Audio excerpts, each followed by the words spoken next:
చూస్తే పిచ్చి అంత మొలకలు చెట్లు అవన్నీ గడ్డి ఉన్నది. సో ఎందుకు ఎన్ని రోజుల పాటు క్లీన్ చేయలేదా? ఒకవేళ క్లీన్ చేసిన ఆ రకంగా మళ్ళీ గడ్డి మొలిచింది? ములిచింది సార్. ఇప్పుడు ఏంటిది అంటే చిన్న పని చేసుకోవాలనుకున్న వేలతో కూడుకున్న పరిస్థితి. ఇక్కడ మా పరిస్థితి ఏంటంటే గుడికి ఎవరైనా సంభావన ఇస్తే నడిచేది, మా జీవితాలు నడుస్తూ ఉంటే ఇక్కడికి వచ్చేదాన్ని మేము బతుకుతా ఉన్నాం. ఇప్పుడు మీరు అడుగుతా ఉన్నారు, కరెక్ట్, నేను వాస్తవం కాదనము. అది క్లీన్ చేసుకోవాలనుకుంటే క్లీన్ చేసిన ప్రతిసారి 5,000 నుంచి 8,000 రూపాయలు ఖర్చు అవుతుంది. గుడి ఆదాయం చూసుకుంటే చాలా తక్కువ, 5,000 కంటే తక్కువ. ఒక్కొక్కసారి 1,000 రూపాయలు కూడా రావు. బయట మేము పూజలు చేసుకుంటూ గుడిని కాపాడుకోవాలన్న ఆలోచనతో నడుస్తూ ఉన్నాం. మేము వేరే ఇంటెన్షన్స్తో ఉండుంటే, వేరే ఆలోచనతో ఉండుంటే, వేరే వాళ్ళలాగా పెద్దగా కాంపౌండ్ వాళ్ళు కట్టుకొని ఫెన్సింగ్లు వేసుకొని దీంట్లో ఇల్లులు కట్టుకొని హ్యాపీగా బతకొచ్చు. మా ఆలోచన అది కాదు. మా దగ్గర ఉన్నప్పుడు మేమే చేస్తున్నాము. కొంతమంది ఈ మధ్య కొంతమంది పిల్లలు వచ్చి వేరే వేరే కాలనీలో ఉండే పిల్లలు వచ్చి హెల్ప్ చేస్తూ ఉన్నారు. ఉన్న చుట్టుపక్కల ఇదంతా క్లీన్ చేయడానికి హెల్ప్ చేస్తున్నారు. మా శక్తికి మించి ఎంత చేయగలుగుతాం అంత చేసుకుంటూ ఉన్నాం. మీరు చూసుకుంటే అడుగుతా ఉన్నారు గుండమే లేదా అన్నప్పుడు మీరు ఈ ఫోటోలలో చూడొచ్చు. ఇదిగోండి, ఈ మూల నుంచి ఆ మూల వరకు కోనేరు లేదు అని చెప్పి వ్యక్తి చెప్తా ఉన్నాడు, కానీ మా దగ్గర సాక్ష్యాలు ఉన్నాయి.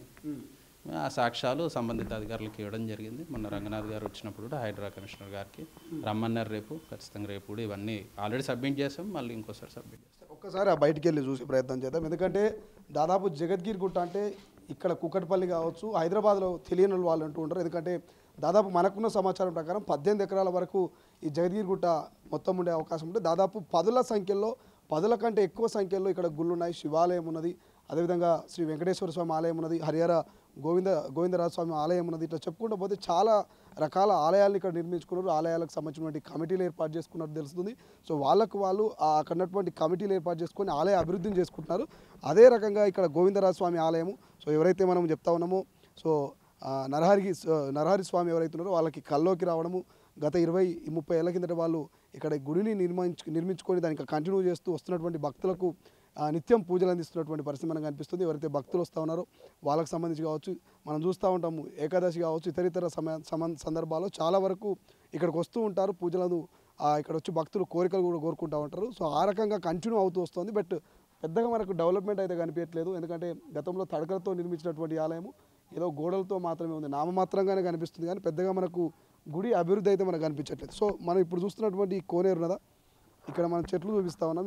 ఈ కోనేరు కబ్జా అయిందనేది ప్రధానంగా మనకు ఇక్కడ ఉన్నటువంటి నరహరి స్వామి గారు చెప్తా ఉన్నారు, వాళ్ళ తనయుడు చెప్తా ఉన్నారు. సో మనం చూసుకుంటే కూడా ఇక్కడ చాలా వరకు చెట్లు ఉన్నాయి. ఆ చెట్లలో ఒక కోనేరు ఆకారం అయితే మనకు కనిపిస్తుంది. అంటే ఇప్పుడు నీళ్లు లేకపోవచ్చు, బట్ గతంలో నీళ్లు ఉన్నట్టుగా మనకు ఫొటోస్ కూడా చూపిస్తున్నారు. సో మనం స్క్రీన్ మీద కూడా చూసుకోవచ్చు. ఎక్స్క్లూజివ్గా ఇక్కడ ఒక బావి ఆకారంలో, ఒక కోనేరు ఆకారంలో ఉంది. దేవాలయానికి ఎడమ వైపుగా మన గుళ్ళోకి వస్తుంటే కుడివైపుగా మనకు భారీగానే దాదాపు ఒక 5 గుంటల భూమి వరకు ఉండొచ్చు, ఎక్కువనే ఉండొచ్చు, 10 గుంటలు కూడా ఉండొచ్చు. దీని పక్కనే మనకు ఒక బిల్డింగ్ అనిపిస్తుంది. ఇప్పుడు మీరు చెప్పినటువంటి బిల్డింగ్ అదేనండి. అంటే ఇంతకుముందు ఆ బిల్డింగ్ అసలు లేకుండా అక్కడ వచ్చి ఆలయం కట్టుకుంటా అన్నప్పుడు లోకల్ వాళ్ళు కానీ ఆలయ కమిటీ వాళ్ళు కానీ ఏం చెప్పారంటే అది ఇది అన్ని 2 హిందూ దేవాలయాలే, వారు కూడా శైవక్షేత్రం పెట్టుకుంటా ఉన్నారు, ఉంటే బాగుంటుందన్న ఆలోచన ప్రపోజల్ మన వరకు తీసుకురావడం అయింది. అయితే మన స్టార్టింగ్లో అబ్జెక్షన్ చెప్పినప్పటికీ ఇక అంతకుమించి శక్తికి మేర కొట్లాడలేక సరే హరిహర క్షేత్రం లాగా ఉంటుంది, ఇక్కడ విష్ణుమూర్తి కేశవ్ లాగా ఉంటే అక్కడ శివుడు ఉంటాడు, ఇద్దరిని దర్శనం చేసుకుంటారని చెప్పి ఆలోచనతో ఒప్పుకున్నాం. మీరు అక్కడ చూసుకుంటే ప్రధాన గోపురం ఏదైతే ఉందో అక్కడ వరకు ఆలయం నిర్మించుకుంటామని స్టార్టింగ్ ప్రపోజల్తో వచ్చారు, కట్టుకున్నారు చిన్నగా. ఇక్కడ ఇంతకుముందు ఉండే సత్రాలను ఏం చేస్తారంటే తీసేసి చిన్నగా నిర్మాణం చేసుకున్నారు 17-18 టైంలో. తర్వాత చిన్నగా టెంపుల్ కట్టుకున్నారు, ఇంత పెద్దగా కట్టుకోలేదు, అప్పుడు కట్టుకున్నంత కట్టుకోలేదు. 2021లో పెద్దగా కట్టుకున్నారు, కరోనా టైంలో దాన్ని వాడుకొని వీళ్ళు పెద్దగా కట్టుకోవడం జరిగింది. తర్వాత ముందు ఏదైతే రూములు కనిపిస్తున్నాయో మీకు అవతల గేట్ అవతల నుంచి రూమ్స్ ఏవైతే ఉన్నాయో అవన్నీ ఇంతకుముందు లేవు, అంత 23-24లోనే అయ్యాయి. ఫస్ట్ ఆ చెట్టు అవతల ఉన్న రూమ్ ఏదైతే బ్యానర్స్ కనిపిస్తున్నాయి మీకు ప్లాస్టిక్ స్టీల్ రేకులు, అది వేద పాఠశాలలాగా ఉంచుకుంటాం, గోశాలలాగా ఉంచుకుంటాం అని చెప్పి కట్టుకున్నారు వాళ్ళు. అంటే అప్పుడు కూడా మనం అబ్జెక్షన్ చెప్పాం, బట్ ఇక మా నాన్నగారి శక్తికి మించి చెయ్యలేక వదిలేసుకున్నారు. తర్వాత ఆ చెట్టు తర్వాత ఈ బిల్డింగ్ కట్టుకోవడానికి స్టార్ట్ చేశారు. అప్పుడున్నప్పుడు కొంతమంది లోకల్ నాయకులు కానీ కొంతమంది భక్తులు కానీ వచ్చి ఏం చేశారంటే మీకు అక్కడ మనకి పోల్ కనిపిస్తుంది, కరెంట్ పోలు, ఆ కరెంట్ పోలు రోడ్ మధ్యలాగా ఉంటుంది, ఒక చిన్నగా 2 మనుషులు నడిచేంత 4 మనుషులు నడిచేంత పెట్టుకోండి, అవతల దిక్కు వాళ్ళు ఉంటారు, యువతల దిక్కు మీరు ఉంటారు, ఇక మీకు వారికి గొడవలేని రావు, ఇక అయిపోయింది వదిలేని పంతులు గారు అని చెప్పి మా నాన్నగారిని వేడుకోవడం జరిగింది. వాళ్ళు కూడా వచ్చి వేడుకుంటే మనం వదిలేయడం జరిగింది. తర్వాత మా నాన్నమ్మ గారు కాలింగ్ చేసినప్పుడు రాత్రికి రాత్రి ఇటు బిల్డింగ్ కట్టడము, తర్వాత రూములు కట్టడం, ఇటు బాత్రూమ్లు కట్టడం చేశారు. ఇవంతా కోనేరు స్థలం. ముంగటి ఈ మూల నుంచి చూసుకుంటే ఆ చెట్టు అవతల వరకు పెద్ద పెద్ద గుంతలు ఉంటుండే.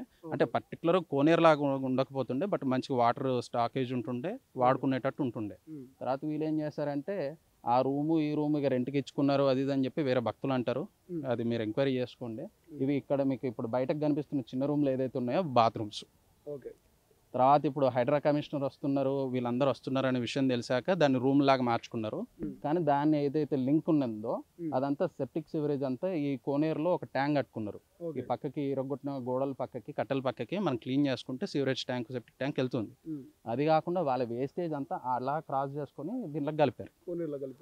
మనం అటు సైడ్ రోడ్కి వెళ్తే మీకు క్లియర్ కనిపిస్తుంది. దీన్ని కూడా కంప్లీట్గా క్లోజ్ చేసేసుకొని రూమ్స్ ఎక్స్పాండ్ చేసుకోవాలనేది వాళ్ళ ఆలోచన. దానికి ఇంతకుముందు కూడా ఈవో గారు వచ్చే మనకి 24 ఏప్రిల్ మేలు ఏమన్నారంటే ఇది ముందు అంతా తులసివనం చేసేసి క్లోజ్ చేద్దామంటే మేము అబ్జెక్షన్ చెప్పాము.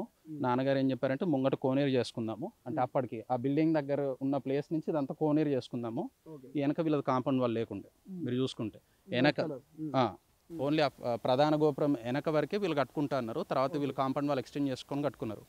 వెనక ఏదైతే స్థలం ఉందో ఆ స్థలం అంతా తులసివనం చేసుకుందాము, ఇదేమో తులసివనము, ఇదేమో స్వామివారి కోనేరు ఉంటుంది అని చెప్పి. మీద కూడా కోనేరు ఎక్కలేనట్టు లేదు సార్, ఇంతకు ముందు ఉంటుండే. ఇప్పుడు మన కూరగాయల మార్కెట్ ఏదైతే ఉందో అక్కడ పెద్ద కోనేరు ఉంటుండే. తర్వాత దాన్ని క్లోజ్ చేసి మార్కెట్ కట్టుకున్నారు.